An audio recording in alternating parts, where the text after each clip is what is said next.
नमस्कार दोस्तों, ब्रेकिंग राज न्यूज में आप सभी का स्वागत है। दोस्तों अभी बेहद बड़ी खबर आई है। बिल्किस मामले में 22 साल बाद बीजेपी और मोदी के लिए बेहद बुरी खबर आई है। बताया जा रहा है कि बिल्किस बानो सामूहिक दुष्कर्म मामले के साथ 2002 के गुजरात दंगों के दौरान हुई सामूहिक हिंसा के दोषी बिल्किस बानो के परिजन परिवार के 7 सदस्यों की हत्या के हत्यारोपी 11 दोषियों की रिहाई को सुप्रीम कोर्ट ने अवैध अनैतिक करार देते हुए सभी आरोपियों को दोषी करार दिया है। दोस्तों बिल्किस बानो मामले में बलात्कार हत्या के 11 आरोपियों को मोदी शाह की बीजेपी ने दोष मुक्त करा लिया था। उन्हीं दोषियों को लेकर आज सुप्रीम कोर्ट ने सोमवार को बड़ा फैसला सुनाया। दोस्तों सुप्रीम कोर्ट ने 11 दोषियों को समय से पहले रिहा करने के आदेश को निरस्त कर दिया है। दोस्तों 11 दोषियों के समय से पहले रिहाई को सुप्रीम कोर्ट में चुनौती दी गई थी। आज सोमवार को मामले में न्यायमूर्ति बीवी नागरत्ना और न्यायमूर्ति उज्जवल भुइयां की विशेष पीठ ने गर्मागर्म बहस के बाद फैसला सुना दिया। दोस्तों कोर्ट ने याचिकाकर्ता की सुनवाई करते हुए कहा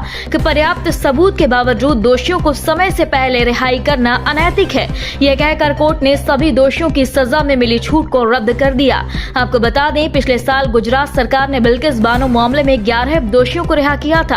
अब कोर्ट के फैसले के बाद सभी 11 दोषियों को वापस जेल जाना होगा। दोस्तों कोर्ट की पीठ ने बिल्किस बानो मामले में दोषियों की सजा को बरकरार रखने के साथ गुजरात की बीजेपी सरकार को कटघरे में खड़ा किया है।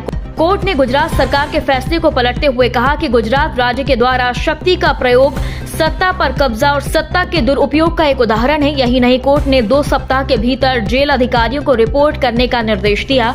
दोस्तों सुप्रीम कोर्ट ने सख्त लहजे में सभी 11 दोषियों को 2 सप्ताह के भीतर जेल अधिकारियों को रिपोर्ट करने का निर्देश दिया। साथ ही पीठ ने कहा कि इस अदालत का कर्तव्य है कि वह मनमाने आदेशों को जल्द से जल्द सही करे और जनता के विश्वास की नींव को बरकरार रखे। दोस्तों आपको चलते एक बार फिर बता दें, न्यायमूर्ति नागरत्ना के फैसला सुनाते हुए कहा कि सजा प्रतिशोध के लिए नहीं बल्कि सुधार के लिए है। क्यूरेटिव थ्योरी में सजा की तुलना दवा से की जाती है। अगर किसी अपराधी का इलाज संभव है तो उसे मुक्त कर दिया जाना चाहिए। यह सुधारात्मक सिद्धांत का आधार है, लेकिन पीड़ित के अधिकार भी महत्वपूर्ण है। नारी सम्मान की पात्र है क्योंकि महिलाओं के खिलाफ जघन्य अपराध में छूट दी जा सकती है।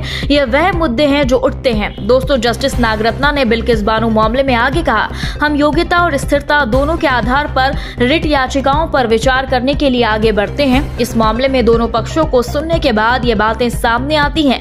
पहला, क्या पीड़िता के द्वारा धारा 32 के तहत दायर याचिका सुनवाई योग्य है? दूसरा, क्या छूट के आदेश पर सवाल उठाने वाली जनहित याचिकाएं मानने योग्य है? तीसरा, क्या गुजरात सरकार छूट आदेश पारित करने में सक्षम थी? चौथा, क्या दोषियों को छूट का आदेश कानून के अनुसार दिया गया? दोस्तों यही नहीं, शीर्ष अदालत ने माना कि 13 मई 2022 का फैसला जिसने गुजरात सरकार को दोषियों के खिलाफ माफ करने पर विचार करने का निर्देश दिया था वह राजनीतिक था। यही नहीं, कोर्ट ने उसे अदालत के साथ धोखाधड़ी करके और भौतिक तथ्यों को छिपाकर प्राप्त किया गया था। दोस्तों शीर्ष अदालत ने कहा कि दोषियों ने साफ हाथों से अदालत का दरवाजा नहीं खटखटाया था। उन्हें डर था कि उन्हें माफी नहीं मिलेगी, क्योंकि उन्हें मालूम था कि जहां अपराधी पर मुकदमा चलाया जाता है और सजा सुनाई जाती है, वहीं ऐसे अपराधियों दोषियों की माफी करने में गुजरात सरकार और कोर्ट सक्षम नहीं है। दोस्तों न्यायमूर्ति बीवी नागरत्ना और न्यायमूर्ति उज्जवल भुइयां की पीठ ने 11 दिन की सुनवाई के बाद दोषियों की सजा में छूट को चुनौती देने संबंधी याचिकाओं पर पिछले साल 12 अक्टूबर को अपना आदेश सुरक्षित रख लिया था। सुप्रीम कोर्ट ने फैसला सुरक्षित रखते हुए केंद्र और गुजरात सरकार को 16 अक्टूबर तक 11 दोषियों की सजा में छूट संबंधी मूल रिकॉर्ड जमा करने का निर्देश दिया था। अदालत ने पिछले साल सितंबर में मामले की सुनवाई करते हुए पूछा था कि क्या दोषियों को माफी मांगने का मौलिक अधिकार है। साथ ही कोर्ट ने कहा था कि दोषियों के साथ पीड़ित को न्याय मिलने का अधिकार है या नहीं, जिस पर गहन अध्ययन के बाद कोर्ट ने अक्टूबर को फैसला सुरक्षित रख लिया था और आज उस फैसले पर मोहर लगा दी गई। इसके बाद मोदी और बीजेपी को बड़ा और तगड़ा झटका लगा, क्योंकि अब सभी दोषियों का जेल जाना सुनिश्चित है। दोस्तों इस खबर पर आपकी क्या राय है कमेंट बॉक्स में हमें जल्दी बताएं। यदि आपने अभी तक हमारे चैनल को सब्सक्राइब नहीं किया तो प्लीज अभी बेल आइकन दबाकर हमारे चैनल को सब्सक्राइब करें। खबर अच्छी लगने पर लाइक शेयर करना बिल्कुल ना भूलें। अगली ताजा खबर के साथ हम जल्दी आपके बीच हाजिर होंगे। तब तक के लिए नमस्कार।